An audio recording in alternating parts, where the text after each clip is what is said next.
यदि किसी व्यक्ति के पास ढेर सारी धन है, संपदा है, अरबों रुपए हैं, फिर भी यदि उसके पास स्वास्थ्य नहीं है, वह स्वस्थ नहीं रहता, तो वह जीवन का आनंद नहीं ले पाता, उस धन संपदा का उपयोग अच्छी तरह नहीं कर पाता।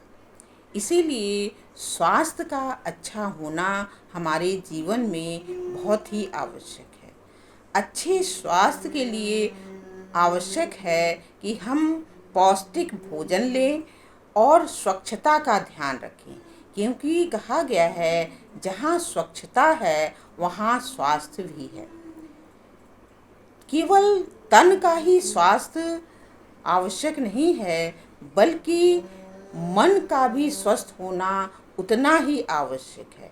मनोवैज्ञानिकों का कहना है कि यदि हमारा मन स्वस्थ रहता है, मन हल्का होता है, मन में व्यर्थ के विचार नहीं आते, तो मन तो स्वस्थ होगा ही, साथ ही हमारा तन भी स्वस्थ होगा। इसलिए हमें अपने तन और मन दोनों का ही ध्यान रखना बहुत ही आवश्यक है।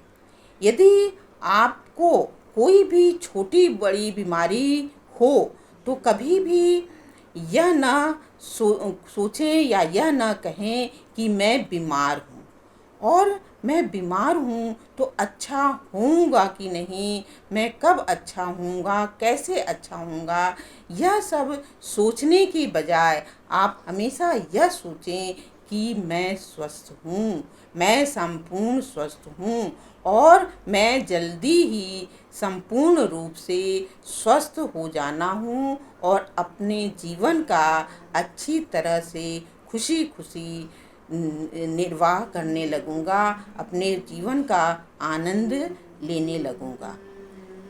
आप ईश्वर की संतान हैं और ईश्वर आपके माता पिता हैं, तो माता पिता जिस तरह से अपने बच्चों का ध्यान रखते हैं, वैसे ही हमारा ईश्वर भी अपने बच्चों का ध्यान रखता है।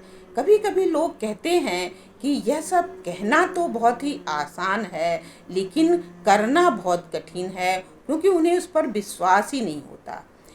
यदि आप अध्यात्म से जुड़े हैं या अध्यात्म से जुड़ेंगे, तो आप यह जानेंगे कि कैसे स्वयं से जुड़ा जाता है और कैसे खुदा से जुड़ा जाता है। जब हम खुद से जुड़ते हैं, अगर अर्थात अपनी आत्मा से जुड़ते हैं, तो हम खुदा से स्वतः ही जुड़ जाते हैं, क्योंकि आत्मा का कनेक्शन जो है वह ईश्वर के साथ होता है। और ईश्वर जो हमारा माता पिता है, वह हमारे स्वास्थ्य की रखवाली करने वाला होता है। वह हमारे तन को और हमारे मन को दोनों को स्वस्थ रखने का कार्य करता है, और इसके लिए हमें ईश्वर को बार बार याद करना पड़ता है।